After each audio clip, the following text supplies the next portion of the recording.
Olá, meus amigos, meus queridos irmãos. Hoje nós vamos falar sobre o brilho de Daniel. E o livro de Daniel, meus queridos, foi escrito numa época em que o povo estava cativo na Babilônia. Por que esse cativeiro? Porque o povo distanciou-se de Deus e Deus tirou a mão de sobre a nação e a nação foi entregue na mão de Nabucodonosor, rei da Babilônia. E se nós olharmos ali para o Salmo 137, versículo 1 ao 4, a gente vai ver o choro, a angústia, a tristeza do povo quando eles estavam exilados na Babilônia, que nos diz: junto aos rios de Babilônia, nos assentamos e choramos, lembrando-nos de Sião. Nos salgueiros que há no meio dela, penduramos as nossas harpas. Porquanto aqueles que nos levaram cativos nos pediam uma canção, e os que nos destruíram, que os alegrássemos, dizendo: cantai-nos um dos hinos de Sião. Mas como entoaremos o cântico do Senhor em terra estranha?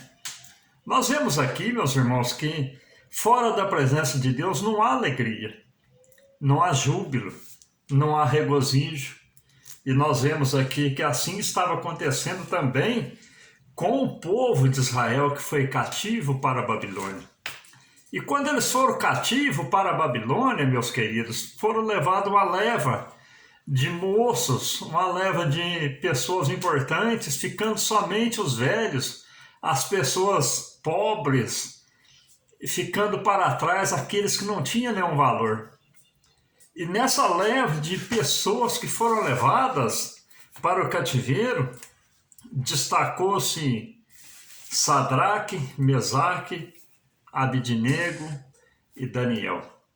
Nós vemos aqui, meus irmãos, que em Daniel, no capítulo de número 1, versículo de número 8, nós vemos que Daniel e os moços que estavam com eles propuseram não contaminar com o manjar do rei, porque o rei ele tinha o propósito de levantar moços que estivessem numa condição privilegiada em sabedoria e formosura para representar o seu reino. E aqui, quando eles propõem em não contaminar com o manjar do rei, a gente vê o resultado aqui no versículo 20 do capítulo 1, que nos diz: e em toda a matéria de sabedoria e de inteligência, sobre o que o rei lhes fez, perguntas o achou 10 vezes mais doutos do que todos os magos e os astrólogos que havia em todo o seu reino. Então, quando o homem não contamina com as coisas desse mundo, meus queridos, acontece como aconteceu com Daniel e seus amigos. Adquiriram sabedoria, graça de Deus, unção, diferenciada de todos aqueles do reino de Nabucodonosor. E se nós olhamos ali para o capítulo número 2, a gente vai ver, meus queridos, que Daniel continuou naquele propósito e Deus foi usando Daniel de uma maneira sobrenatural. Nós vemos que aqui no capítulo 2, Daniel agora tem o rei tem aquele sonho daquela estátua, cabeça de ouro, peito e braço de prata, pernas de ferro, pés de barro e ferro. E ali agora Daniel traz a revelação. E essa revelação desse sonho, dessa estátua, nós vemos que não foi outra coisa a não ser o plano divino de Deus, desde o princípio até o Apocalipse.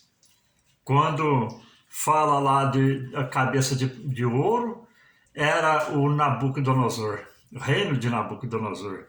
Nós vemos que o peito e o braço de prata, os demais reinos, que foram vindo reinos mais inferiores. Nós vemos que os pés, as pernas de ferro, foram divididos em 2 reinos após a morte de Nabucodonosor. E nós vemos que os pés com barro e ferro, foi outra revelação, que são os reinos que viriam depois.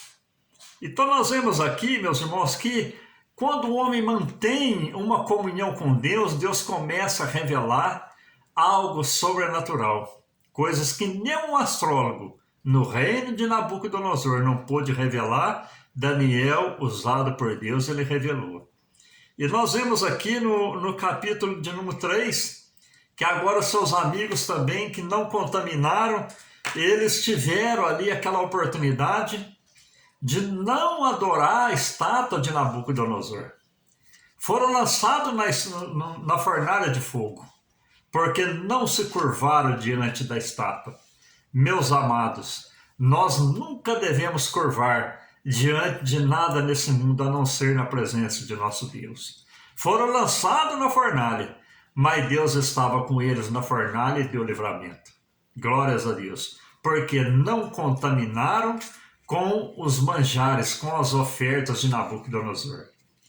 E nós vemos aqui, meus queridos, que no capítulo número 4, a gente vê que Nabucodonosor agora tem aquele sonho de uma grande árvore e que ela era cortada. E nós vemos que Daniel também trouxe a revelação. E Daniel não se intimidou diante do rei. Ele disse: esta árvore é tua, ó rei. Nós nunca devemos deixar de falar a verdade. Jesus, ele se promoveu não com invencionismo, não com coisas criadas pelo homem, mas ele se promoveu através do quê? Da verdade. Daniel usava a verdade. Ele falou: és tu, ó rei. E Nabucodonosor não ouviu o conselho de Daniel. Passou-se o tempo. Nabucodonosor foi comer palha junto com os animais. Nós vemos também, meus queridos, que no capítulo número 5, agora Nabucodonosor já tinha partido para a eternidade, já tinha morrido, e agora seu filho, ele tenta zombar de Deus.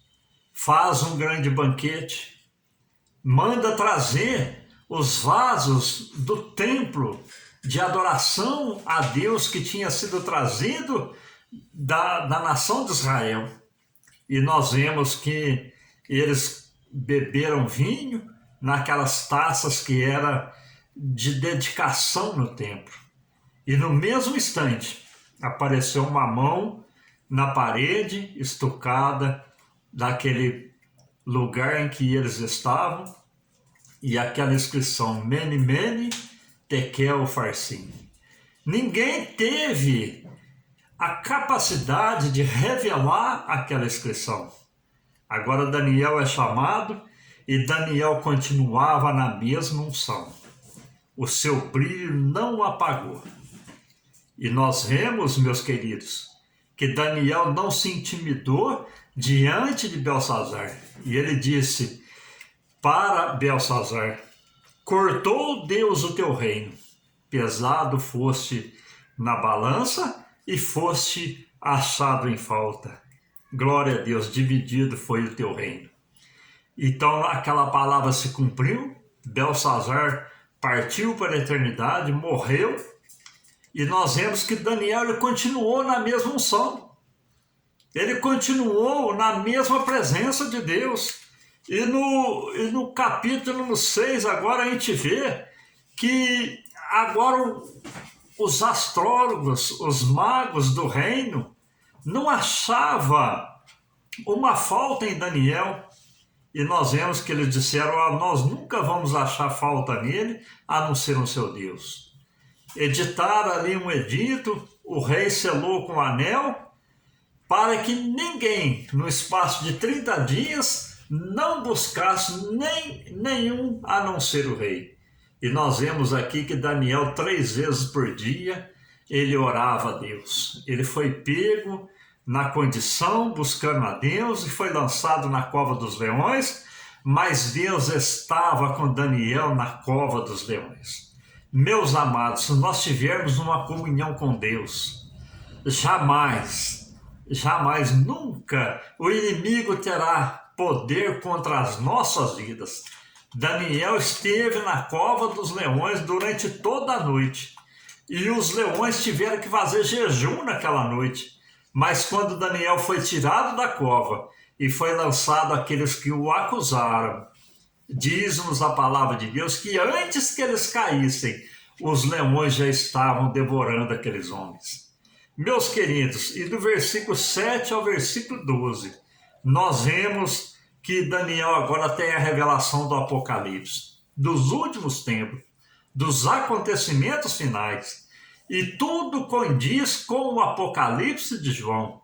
Nós vemos, meus amados, que quando o homem está na presença de Deus, ele tem a revelação de Deus, ele é usado por Deus, ele é protegido por Deus, ele é guardado por Deus, assim como Daniel foi guardado e seus 3 amigos também. Mas no último versículo de Daniel, nós vemos Deus agora falando com Daniel de uma maneira muito especial e dizendo: tu, porém, vai até o fim, porque repousarás e estará na tua sorte no fim dos teus dias. E diante desses versículos, muitos estudiosos afirmam que Daniel, ele voltou do cativeiro e ele pôde participar ali do Salmo 126, que diz: quando o Senhor trouxe do cativeiro os que voltaram a Sião, estávamos como os que sonham. Então a nossa boca se encheu de riso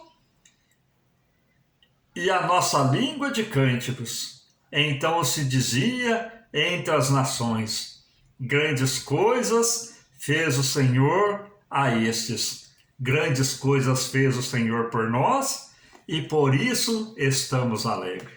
Daniel esteve 70 anos cativo na Babilônia, mas o brilho de Daniel, a Babilônia não o apagou, porque ele manteve a sua condição na presença de Deus.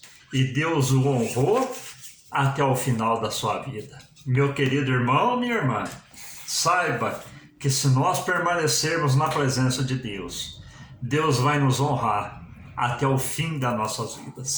Amém? Que Deus te abençoe, que Deus te dê também a capacidade, a graça para você permanecer como Daniel, Sadraque e Abednego, na presença de Deus, mantendo o brilho, mantendo a comunhão, mantendo a unção vinda de Deus para as nossas vidas. Amém? Deus te abençoe de uma maneira poderosa.